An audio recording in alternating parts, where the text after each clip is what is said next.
নমস্কাৰ, মোৰ নাম শ্ৰী দেৱজিৎ গায়ন।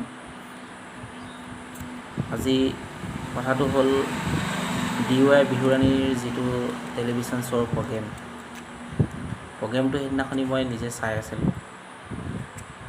এতিয়া কোনোবাই সুধিলে আকৌ ক'ব নোৱাৰিম কেতিয়া চাই আছিলোঁ, কি চাই আছিলোঁ। ঘৰলৈ গ'লোঁ, দিনটো ডিউটি কৰি ঘৰলৈ গৈছিলোঁ। ঘৰলৈ যোৱাৰ পিছত টিভিটো লাগি আছিলে, পোনে বহিলোঁ, চালোঁ। কেইটা বজাত দিছিলে, কি দিছিলে পাহৰি গ'লোঁ। ঠিক আছে, কিন্তু গীতিমণিয়ে নচা নাচটো দেখিলোঁ, গীতিমণিক সোধা কথাটো শুনিলোঁ, বছ ইমানে।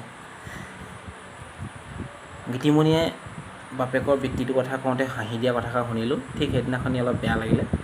এইটো কথাত এনেকুৱা ৰিয়েকশ্যনটো ভাল নালাগে। সেইদিনাখনি মই সিমানতে এৰি দিলোঁ। লিখি বিশেষকৈ এনেই লাভ নাই, কথা এটা বিতৰ্ক কৰি লাভ নাই, ডাইৰেক্টলি ক'বলৈ গ'লে। কিন্তু যেতিয়া দেখিলোঁ ঘটনাটো লাহে লাহে মূৰটো বেলেগ ফালে ল'লে, লাহে লাহে বিতৰ্কলৈ আহিলে। প্ৰথম দিনা মই গম পাইছিলোঁ এইটো বিতৰ্ক হ'ব, কিন্তু বিতৰ্ক হ'ব বুলি যেতিয়া গম পালোঁ, বিতৰ্ক লাহেকৈ হ'ল। বিতৰ্ক হোৱা, মই যেনেকৈ বিতৰ্ক হোৱা দেখিছোঁ, DY বিহুৰাণীৰ প্ৰগ্ৰেম এৰেঞ্জাৰ হওক, DY বিহুৰাণীৰ যিখিনি দায়িত্বশীল ব্যক্তি, বিচাৰক হওক, যোনেই হওক, আজি জুবলি বাই হওক, ইনষ্টেণ্টলি তেওঁলোকৰ কোনো মই ৰিয়েকশ্যন দেখা নাই। বিতৰ্কৰ যিটো ৰিয়েকশ্যনৰ পিছত তেওঁলোকৰ ৰিয়েকশ্যনৰ কোনো ভিডিঅ' নেদেখিলোঁ। আজি অলপ দেৰি আগত মই 19 to 20 মিনিটছৰ আগত মই ভিডিঅ'টো বনোৱা, আপলোড কৰাৰ কথা কোৱা নাই, আগত অনুপম বিতুপন চেনেলটো চাই আছিলোঁ। তেতিয়া দেখিলোঁ অনুপম বিতুপনে এই ভিডিঅ'টোৰ ওপৰত এটা ভিডিঅ' বনাইছোঁ। ভিডিঅ'টো বেছি দেৰি নকৰোঁ, তোমাক বেয়া নাপাওঁ, তোমাৰ এজন ইউজাৰ হয়, তোমাৰ এজন ভিউৱাৰ হয়, ঠিক আছে। ভাল লাগে তোমালোকৰ ভিডিঅ'বোৰ চাই। তোমাৰ বুলি নহয়, তোমাৰ নিচিনা বনোৱা প্ৰত্যেকজন ভিডিঅ' মানে ইউটিউবাৰক ভাল পাওঁ, বা ফেচবুকত দিয়া ভিডিঅ' যিবিলাকে দিয়ে, ভিডিঅ' মেকাৰবিলাকক বহুত ধন্যবাদ। কাৰণ এনেকুৱা টাইম লাইফত অফিচত বহি থাকোঁ, বা কেতিয়াবা ক'ৰবাত মানুহ এজনৰ কাৰণে যাওঁ, বা অন্য টাইমত তোমালোকৰ ভিডিঅ'বোৰ চাই তামাম মনোৰঞ্জন গোটাওঁ। ভুল তোমালোকক বেয়া পাবলৈও নাই, ভুল ধৰিবলৈও নাই। তোমালোকে লাইফটো অলপ মনোৰঞ্জন দি আছে আমাক বহুত। হয়তো তোমালোকৰ বৃত্তিটো এইটোও হ'ব পাৰে, মই নাজানো, কিন্তু যিয়ে নহওক তোমালোকেও বৃত্তি এটা হৈছে, স্বাৱলম্বী এটা হৈছা। আমিও মনোৰঞ্জন অলপ পাইছোঁ, কথা বচ ইমানে।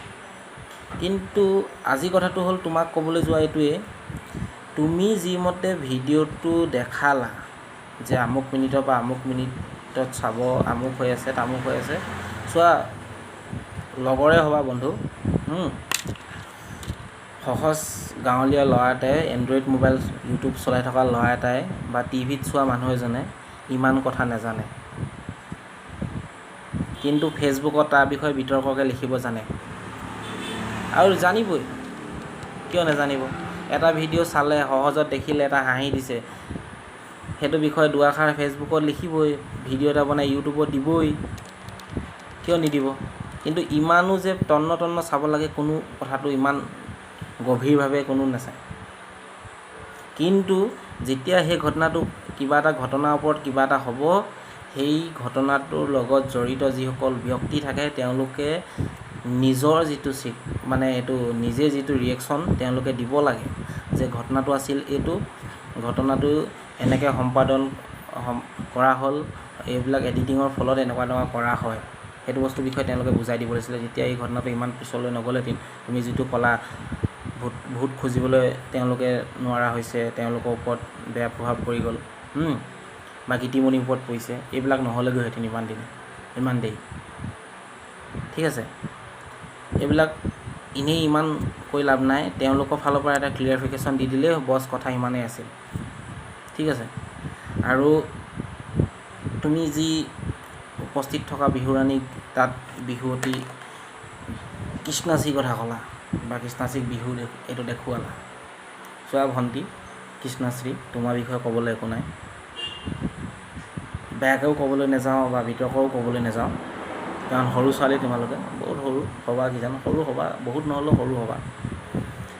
আমাতকৈ বিশেষ তোমালোকে ইমান কষ্টও পোৱা নাই, দেউতাৰ বৃত্তি এটা কথা ক'বলৈ কিমান গৌৰৱে ক'ব পাৰি, বা এনেকুৱা এটা ফেমিলিৰ পৰা বিলং কৰা ল'ৰা এটাই বা ছোৱালীজনীয়ে ক'বলৈ যিমান সাহস লাগে বুকুত, ফেমিলিৰ পৰা বিলং কৰিলেহে গম পাবা। তুমি হয়তো সেইটো ফেমিলিৰ পৰা বিলঙেই কৰা নাই। সেইকাৰণে আজি কৃষ্ণশ্ৰী, তুমি নামটো কওঁতে কৃষ্ণশ্ৰী কৈছা। দেউতাই দিয়া দেউতাৰ সন্মানৰ যিটো উপাধি, সেইটো তুমি এৰি দিছা, মই জানো। কাৰণ তুমি ভিডিঅ'টো দিওঁতে মই পাইছোঁ। বাকী তোমাৰ বিহুৰাণীত মই তোমাক চোৱা নাই, দেখাও নাই, সময়ো নাই টিভি চাবলৈ। এই ইউটিউবতে যি চাওঁ কেতিয়াবা, বা ফেচবুক খুলিলে ওলাই যিটো। তুমিতো কৃষ্ণশ্ৰীয়ে কৈ থৈ দিলা, উপাধিটো ক'বলৈ টান পালা। গীতিমণিয়ে বাপেকৰ বৃত্তিটো গৌৰৱে কয়, প্ৰথম সেইটো খিয়াল ৰাখিবা। আত্মসন্মান মন্তব্য কিছুমান কথা ক'লা তুমি, তাতো ক'ব লগা একো নাই। প্ৰথম কিছুমান যেতিয়া ভিডিঅ' বনাবা, মই তোমাক যিটো ক'লোঁ তোমাৰ নিজৰ উপাধিটোৰ কথা, বহুত বস্তু চাব। তোমালোকে যিটো ভুল কৰি দিয়া সেইটো বেছি হৈ যায়, মানে অকণমান বেছিকৈ পাওঁ মই। নামৰ পিছত উপাধিটো নোকোৱা, এইটো কি কথা? তুমিতো নিজৰ মানে এইটো কি মানে জনপ্ৰিয়তাটো নাথাকিব নি তোমালোকৰ?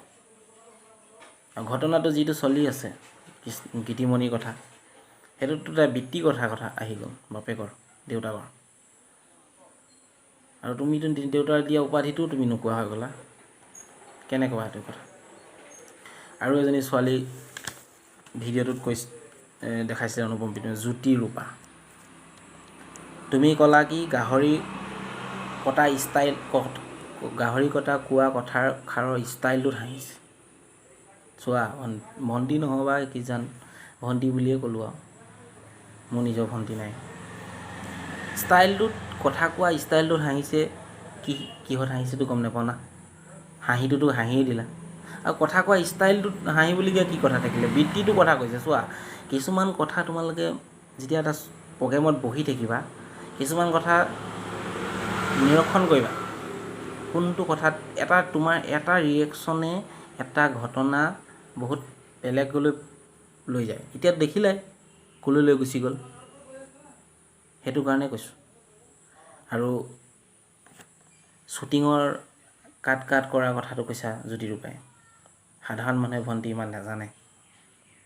মই নিজে ভিডিঅ' এডিটিঙৰ লগত জড়িত 3-4 বছৰকৈ।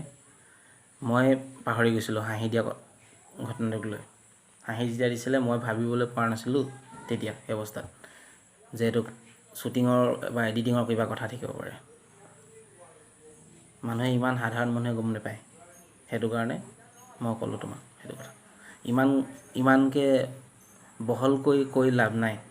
তোমালোকৰ প্ৰগ্ৰেম এৰেঞ্জাৰজনে যদি স্বীকাৰোক্তি কৰি দিয়ে, সিমানতে সমাপ্ত। তুমি, মই, বিতুপন, অনুপম বিতুপনে সেইবোৰ ভিডিঅ' বনাই ক্লিয়াৰিফিকেশ্যন দি একো লাভ নাই, যদি সেই প্ৰগ্ৰেম এৰেঞ্জাৰজন বা সেই উপস্থিত থকা বিচাৰক, উপস্থিত থকা জনপ্ৰিয় কণ্ঠশিল্পী তোমাৰ জুবলি বা, তেওঁলোকে যদি স্বীকাৰোক্তি দি দিয়ে, আৰু ক'বলগীয়া একো নাই। আৰু অনুপম বিতুপন বন্ধু, তুমি এটা কথা ক'লা, বন্ধুসকলক লৈ বুলি কিবা এটা কথা কৈছিলা। শিল্পীক অপমান নকৰিবলৈ বন্ধুসকলক অনুগ্ৰহ কৰিলা, তুমি অনুৰোধ জনালা।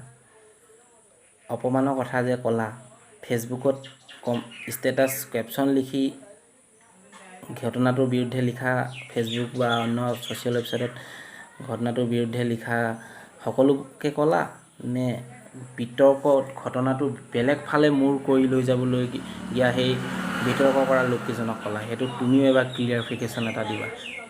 কাৰণ ময়ো কেপশ্যন এটা লিখিছিলোঁ, ষ্টেটাছ এটা দিছিলোঁ ফেচবুকত। চবকে তুমি ক'লা নেকি যে শিল্পীক অপমান নকৰিবলৈ?